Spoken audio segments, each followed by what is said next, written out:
Well, that was fun while it lasted. Don't change the channel. Don't touch that dial. We got it all on UHM. Take off your speakers.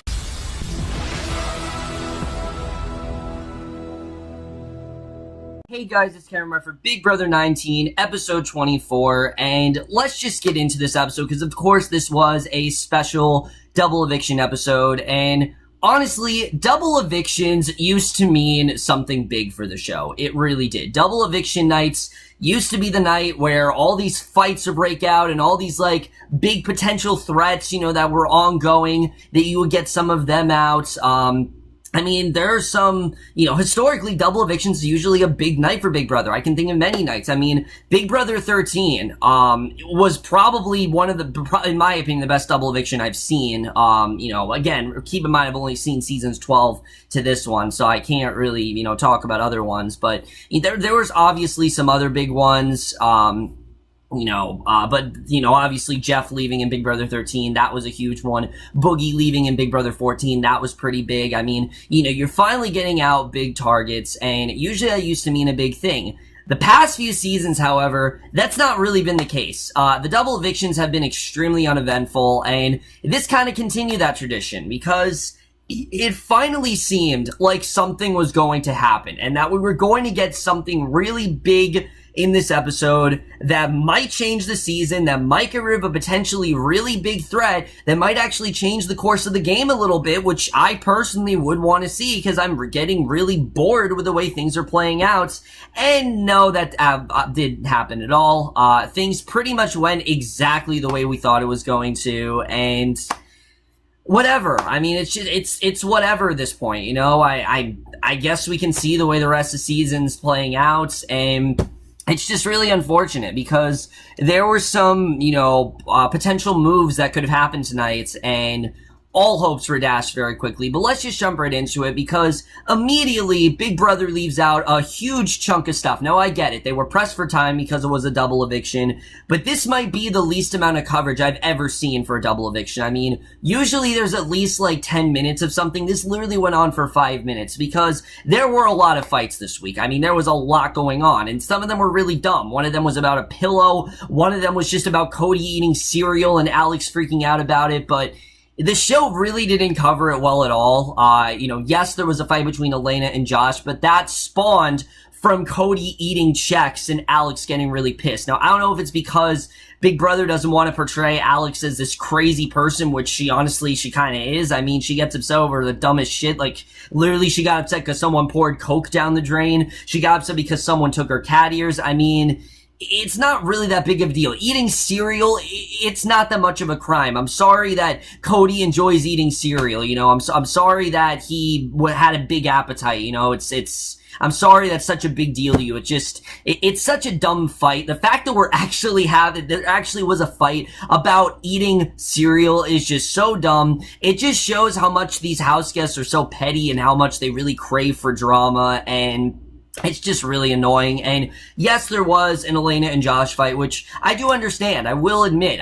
What I liked about the fight is that Josh was coming from a game standpoint. His whole fight there, you know, was about how, of course, Alex then made about Elena taking the 50K and things like that, but Josh talked about how she was, like, shady and how he wanted to get her out and things like that. And Elena really wouldn't let him speak, and honestly, Elena kind of made her bed. I think, the way things played out, and I think Elena kind of made her bed for herself. There's just been a lot of things that Elena's done lately that have not, you know, gone in her favor at all, and she's handled them in completely the wrong way. I mean, when someone's arguing with you, the worst thing you can do is just yell at them, because Josh just doesn't listen to that. He, you know, loves to yell. You know, he yells a lot, but if you yell at him, it's just not going to work out. And obviously, you know, there were different ways that Elena really could have played this up, but that really didn't work out well for her at all. So again, the show really didn't cover the fight in the way it should. If you want to see like the real fight, it's online. It's really dumb. It's like 2 hours long.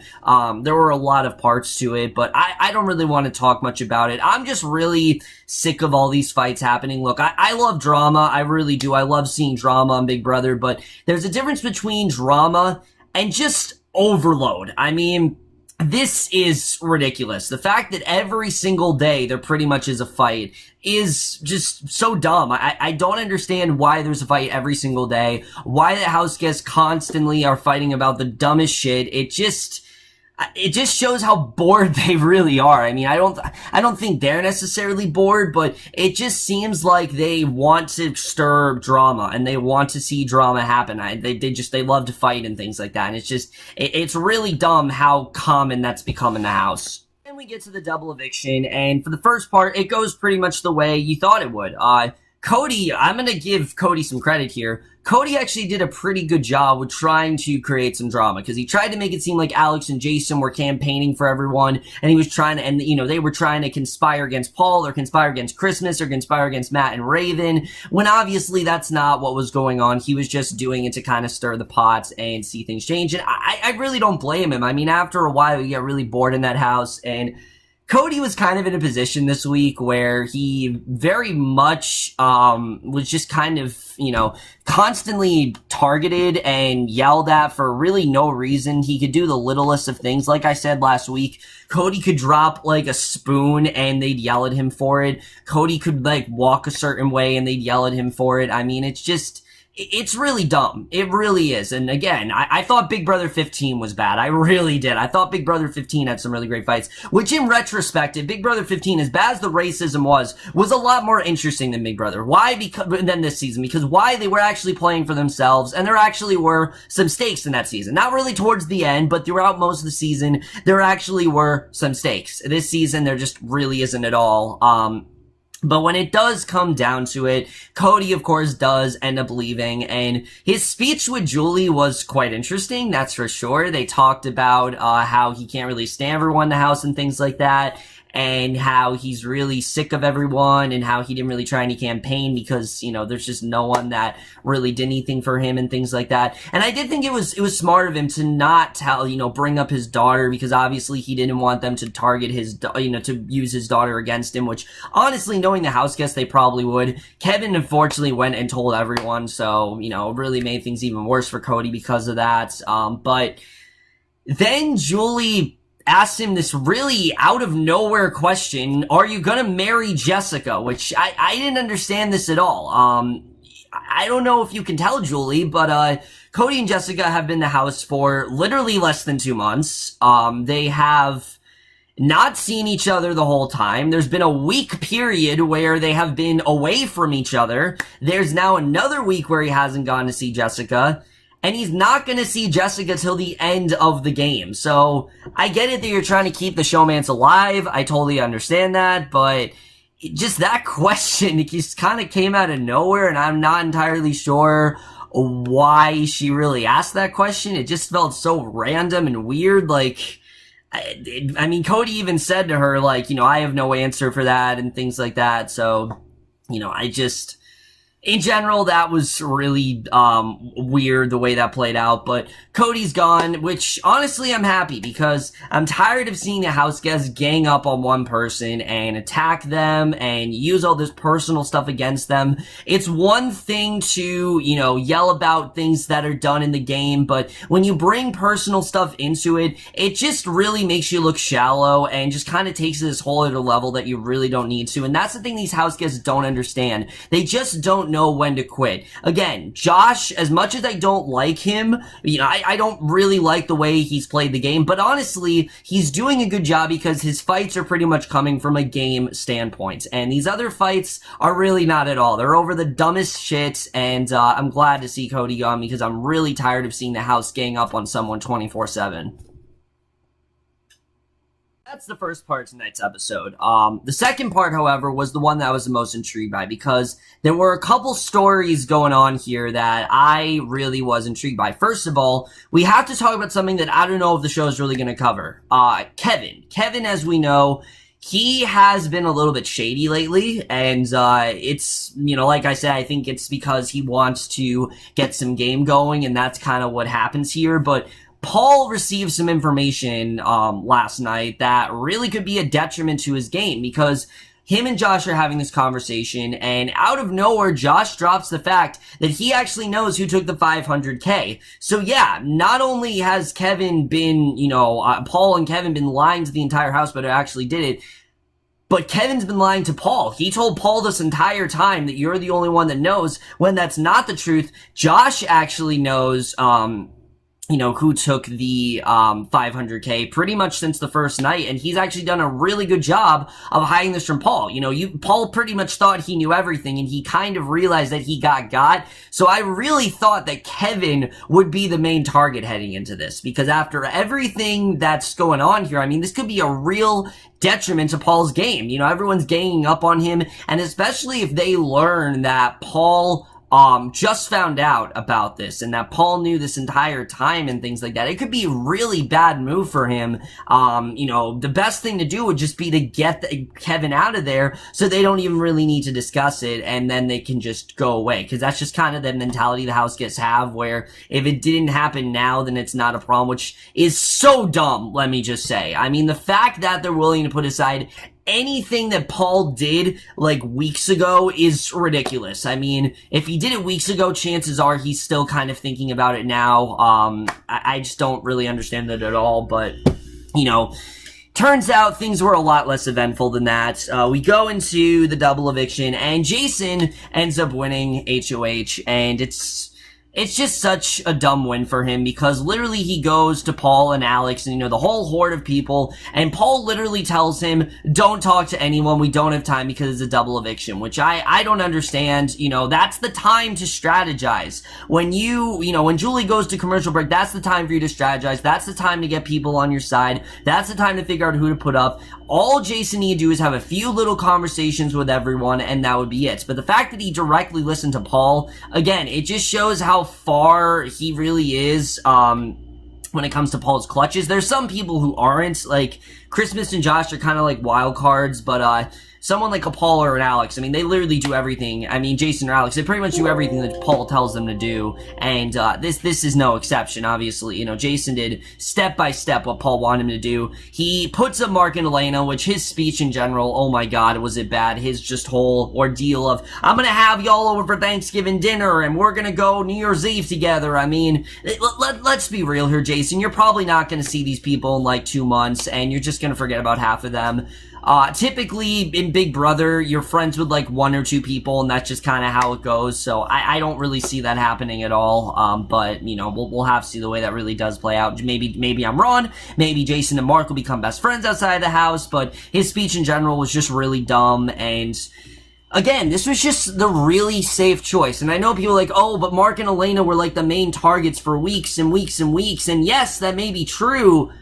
But Jason has also been possibly gunning for Paul, and him and Mark even started a possible duo where they might actually want to take out Paul. The problem is, anything that, is said, everyone just goes directly to Paul, and he tries to use that against that house guest and ostracize them. And that's like been the main thing with this season, is that everyone's just telling Paul everything. So because that nobody can say anything, nobody can play for themselves, and that's like the main problem going on with the house right now. Again, I've never seen a season where showmances leave back to back. I've never seen that happen. Usually it's like, someone leaves, and then there's, another house guest, and then the other half of the showmance leaves. I don't usually see that happen a lot. The fact it was Jessica and Cody back to back, I don't see that happen a lot here. But the best part of this episode, without a doubt, was the POV, which Mark graciously ends winning. I was really happy for him. Like, all right, go Mark. Yeah, I was really happy that he got the POV and he takes himself off the block. And I thought for sure this would be like the knife in the coffin for Kevin. Like, Paul would just be like, all right, we don't want to get rid of Elena yet because we actually are on possible good terms there. We could use her to our advantage. Let's try to get out Kevin. But then I remembered the whole thing going on with Alex and how much Alex, uses stuff that's taken from her against her and how personal she is about that stuff, which again, it just shows how petty she really is. And, That's basically what ends up happening. We go to the end of this episode, and Matt is put up as the pawn, which is a really safe choice. I wouldn't even call Matt a house guest anymore. He's basically just furniture. I mean, the fact that he's talking to them about eating cereal, and he's getting all, you know, he's making this a thing. It shows how pointless of a house guest he is. It shows how much of a waste of space he is. And, I mean, Paul even said that they're not doing fucking anything. So it's obvious that no one really likes Matt and Raven right now, which I mean, I don't blame them. Matt and Raven, they have nothing to offer. There's nothing that they have to entertain. And Raven wonders why she isn't called the diary room. They're boring. There's nothing to them. And Raven particularly is so annoying, constantly just being like, oh, I'm hurt. They haven't, you know, I'm hurt constantly. Like, we get it. You're in pain. It's just like, you know, stop already. Enough is enough. And it got really dumb after a while. And again, like I said, Matt is the safe choice, but there could have been a much bigger target here, and there was so much potential to put someone up, and the way things go from here is just really damn predictable. Now, before we get into the rest of this night, can I just talk about Elena and her speeches, because I don't know exactly what happened here, but for the past 2 weeks, Elena has been giving us the most confusing speeches that just make no sense whatsoever. It's so disorganized. It just seems like she wasn't ready at all. I don't really get what she was trying to say.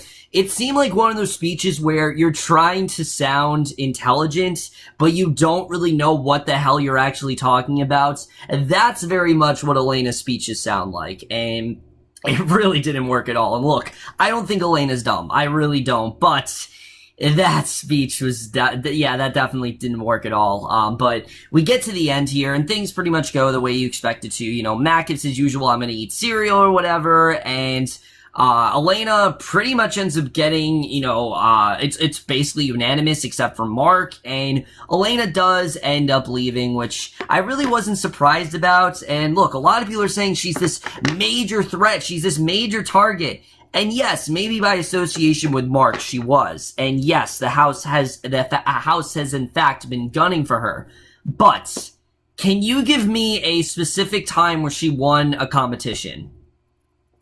Yeah, me either. I mean, she hasn't won a single competition. She hasn't really done much of anything in the house besides almost winning that veto. The only move she really made was taking that $500K from Alex. I mean, that's really all she's done so far.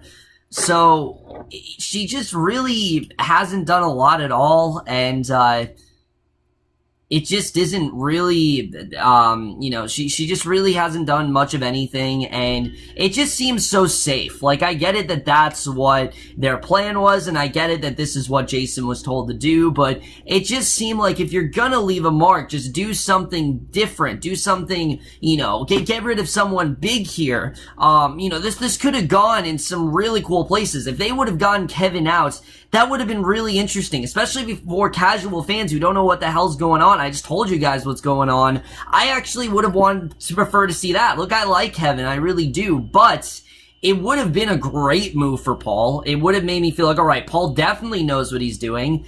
I don't know why they didn't just get Kevin out. I mean, he's pretty much dead weight to them, and he's just kind of making things bad for Paul. You know, Paul and Josh can easily conspire. I mean, Josh and Kevin can easily conspire against Paul now. This could really hurt Paul's game in basically every way, and I really don't understand why they didn't just take that shot at Paul. It just didn't really make a ton of sense to me. But overall, guys, that's really how the double eviction played out. I don't really have a ton to say because obviously we don't know who's gonna win the double eviction. I'm not talking about tonight's episode. Fucking Derek's visiting him or whatever. I don't know why they're doing this. It just seems like one of those filler episodes that's in there. I'm assuming there's gonna be another double eviction very soon because there's 9 people left in the house, and Julie said there's only 5 weeks, and, you know, they're not gonna get rid of 9 people in 5 weeks unless they do another double eviction, so I think there's definitely gonna be another one on the rise. But we'll have to see the way things really do play out here. Is Paul the winner? Probably. He probably is the winner. Unless things go horribly wrong for Paul with this whole Kevin situation, Paul pretty much is sitting pretty for the rest of the season. So, again, it's unfortunate. Paul is playing a good game. It's just, I really want to see something change. It's just really not fun to watch. It's really boring, and it's not, you know, entertainment. It's really not. Julie Chen even seemed bored tonight, honestly. Like, she flubbed her lines so many times. She seemed so disinterested in what was going on, and I really don't blame her. I mean, not many people are really enjoying this season. I particularly am not really enjoying it. But that's it for my review. Hope you guys enjoy it. Let me know what you guys thought of this double eviction episode overall. Like I said, wasn't a bad episode, just a real disappointment. And I think we really could have gotten something great tonight, and they just didn't do anything. It just seems like these double eviction episodes, they play it so safe now. They get rid of these small targets that really aren't that big and really aren't doing much to any of the house guests, except for maybe Josh and Alex. But that's it for my review. Hope you guys enjoyed. We'll see you guys in my next video, which will be for Iron Fist, and we'll see you guys for that. Okay, bye.